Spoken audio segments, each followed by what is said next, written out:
You go? Yeah. Okay, all right. I'd like to tell y'all this part about how God can bring a dead man to life. I was actually dead. How I was dead is because I was hanging out in the bar and stuff, and I have a run of 17 years of mainline drugs and 25 years of alcohol abuse. But now I am set free in God, and I've been faithfully walking with God over 24 years and clean, having take a trip back. But in the course of that, I was in the bar and I was hanging out and I was dancing, doing my thing, and the girl that I was with, she decided that it was time for us to go. As I was beginning to leave, she began to turn to the side of the bar and have an encounter with another woman. And I said, well, hold on, you came with me. And she said, well, I'm going to leave with her. I said, no, you are going to leave with me, and I, the one who is going to make sure that. So I get up,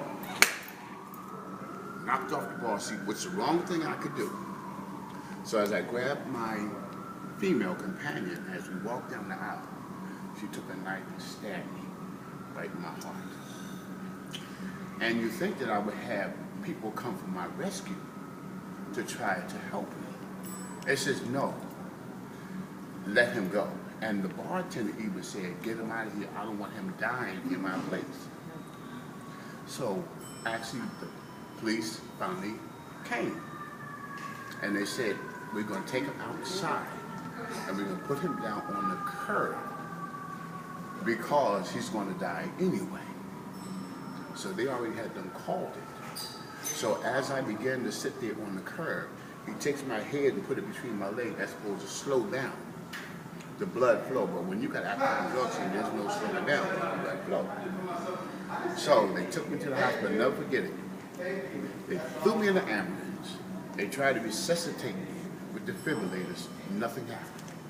So on that instant, I died. But since I had the sense enough to have my mother information in my pocket, so they took and called my mother and told her to come to the hospital, which I never forget it. It was 54th and Cedar Avenue, called Mercy Quarter Hospital.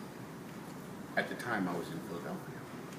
So my mother came in. Now here I am. I'm dead. They told me. My mother and I came in the room to identify the body. Now here I am going to this long, black, dark tunnel. And at the end of this tunnel was a bright light. And as I began to walk down towards the light, now remember, you already had to put a toe tag on me. That's it, I'm gone. So as I began to walk down the dark tunnel, I hear him say, Chapman. And I stopped in the middle of the dark tunnel. And I began to walk down halfway. I hear him call my name again, Chapman. And as I was going to the light looked so beautiful. Such beautiful joy that I had to get into.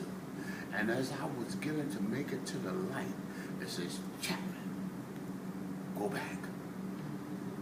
I literally turned around and see the spirit move around me and take me, my outer body, and put me back into my inner body.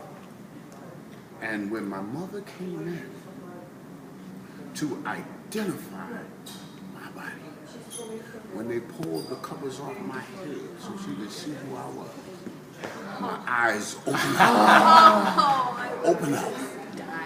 And she could not believe. She didn't know what to holler or dance. But it didn't stop there. I was intoxicated and I lost the oxygen out of my body again. And they started to revise me one more time. But the story goes on and says, even though in the midst of all that insanity, I still went back out there to do it again.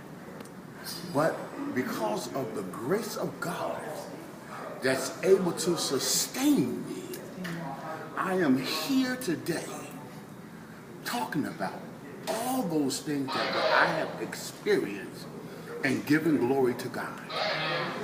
Not because of what I am, but what he has done in me. Now, things don't stop because we become involved with God. They even get worse. Because the devil has a target on me because he couldn't kill me back then. So even after all that, I had cancer 2 times. I had meningitis in the brain. I had heart attacks. But look at me today, free of everything. All that's in my book. That's why it's called Change. You gotta get From rebellion to restoration. He's giving us so much stuff. Yes. So much Okay? stuff. He left Okay.